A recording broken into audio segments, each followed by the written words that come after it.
আসসালামু আলাইকুম, সবাইকে স্বাগত জানাচ্ছি লার্ন উইথ তোহার নিয়মিত নতুন একটি টিউটোরিয়ালে। আশা করছি সবাই ভালো আছেন, সুস্থ আছেন।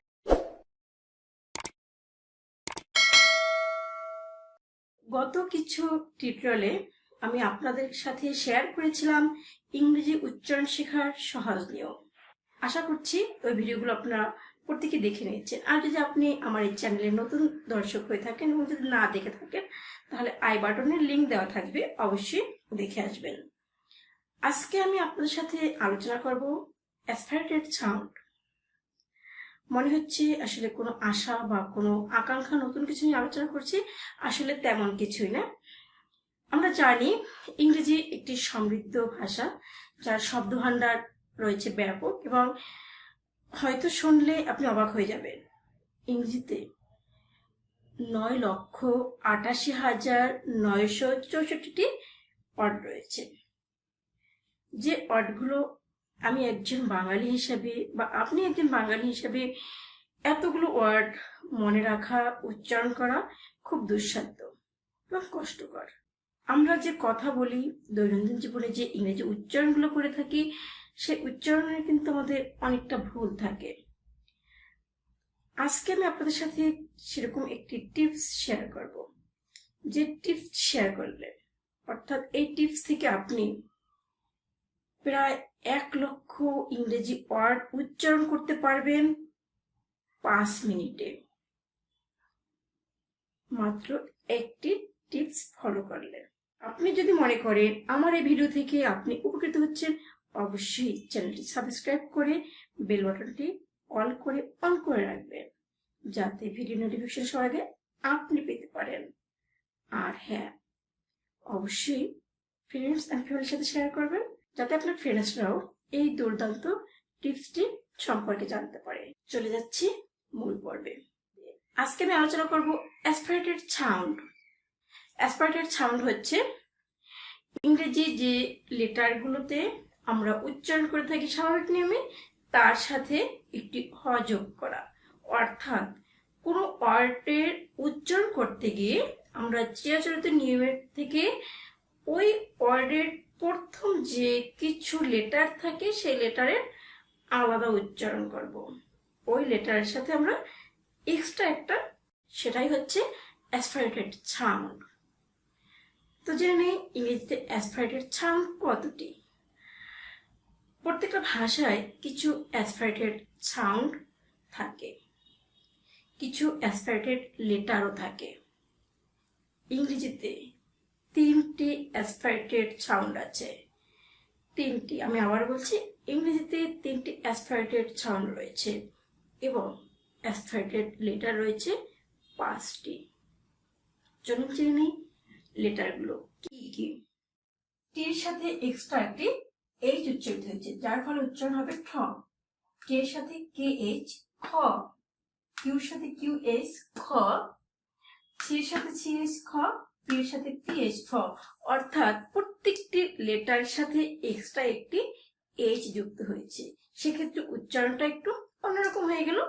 যেমন টি ট নয় ঠ, কে ক নয় খ, কিউ ক নয় খ, সি খ এবং পি ফ।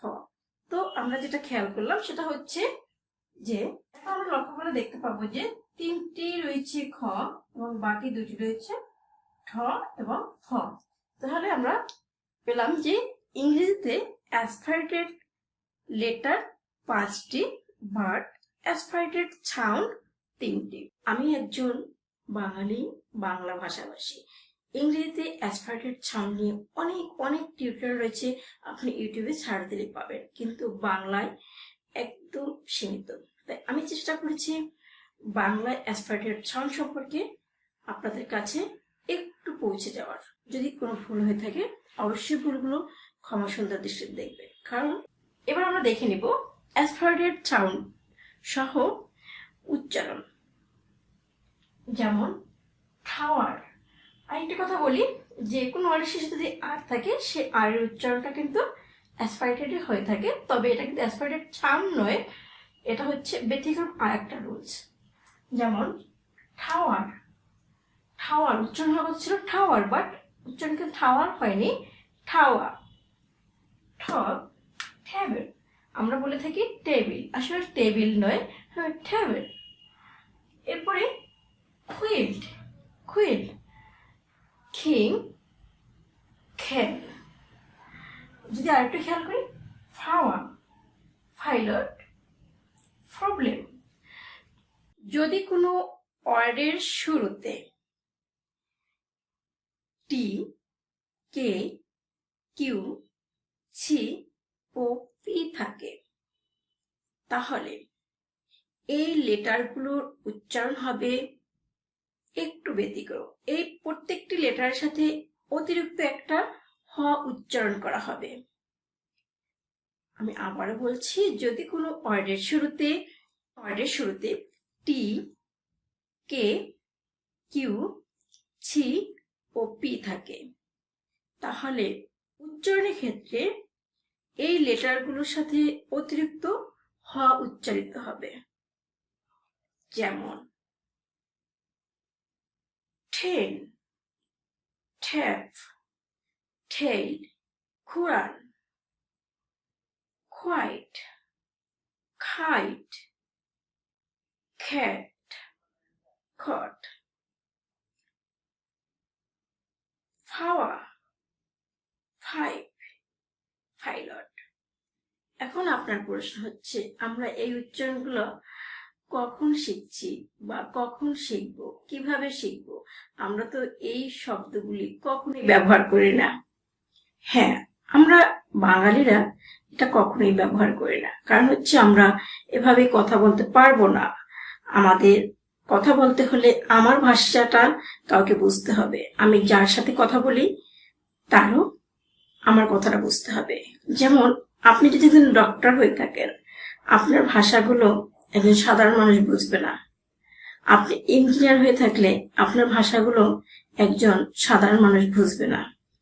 তো সেজন্য ওয়ার্ডের শুরুতে ইংরেজি লেটার এস থাকে এবং তারপরে যদি এই 5টি অ্যাসপাইরেটেড লেটারের যে কোনো একটি লেটার থাকে, তাহলে সেক্ষেত্রে অ্যাসপাইরেটেড সাউন্ড হবে না। সেক্ষেত্রে চিরাচরিত নিয়মে যে সাউন্ড হয়ে থাকে সেটাই হবে। আমি আবারও বলছি, যদি কোনো ওয়ার্ডের শুরুতে ইংরেজি বর্ণ ইস থাকে, তারপর যদি এই 5টি অ্যাসপাইরেটেড লেটারের যে কোনো একটি লেটার থাকে, তাহলে কিন্তু ওই লেটারের উচ্চারণ বা ওই ওয়ার্ডের উচ্চারণটি কিন্তু অ্যাসপাইরেটেড সাউন্ড এর নিয়ম অনুযায়ী হবে না। যেমন স্পেন্ট নয় স্পেন্ট, স্টিল নয় স্টিল, স্কোয়ার নয় স্কোয়ার, নয় স্কোর নয় স্কোর। আশা করছি বুঝতে পেরেছেন। যদি না বুঝে থাকেন, আবার একটু ইনরোল করছি, যদি কোনো ওয়ার্ডের শুরুতে ইংরেজি বর্ণ এস থাকে এবং তারপরে যদি অ্যাসপাইরেটেড লেটারগুলো থাকে, তাহলে সেক্ষেত্রে উচ্চারণের সময় অ্যাসপাইরেটেড সাউন্ডের নিয়ম অনুসরণ করবে না। তবে কিছু কিছু ক্ষেত্রে কিন্তু ব্যতিক্রম থেকে যায়। প্রত্যেকটি ক্ষেত্রে আমাদের ব্যতিক্রম আছে, ব্যতিক্রম থাকবে। 3, যদি কোনো ওয়ার্ডের শেষে অ্যাসপাইরেটেড লেটারগুলো থাকে, তাহলে অ্যাসপাইরেটেড সাউন্ডের নিয়ম অনুসরণ করবে না। আবারও বলছি, যদি কোনো ওয়ার্ডের শেষে অ্যাসপাইরেটেড লেটার থাকে, তাহলে ওই ওয়ার্ডের উচ্চারণের ক্ষেত্রে অ্যাসপাইরেটেড সাউন্ডের নিয়ম অনুসরণ করবে না, অর্থাৎ অ্যাসপাইরেটেড সাউন্ড হবে না। যেমন পিকনিক, উচ্চারণ হবে পিকনিক। প্রথমে কিন্তু পি ছিল, পি অ্যাসপাইরেটেড লেটার, বাট শেষে সি ছিল, সি কিন্তু অ্যাসপাইরেটেড লেটার, কিন্তু এক্ষেত্রে উচ্চারণটা হয়েছে ভাবে পিকনিক।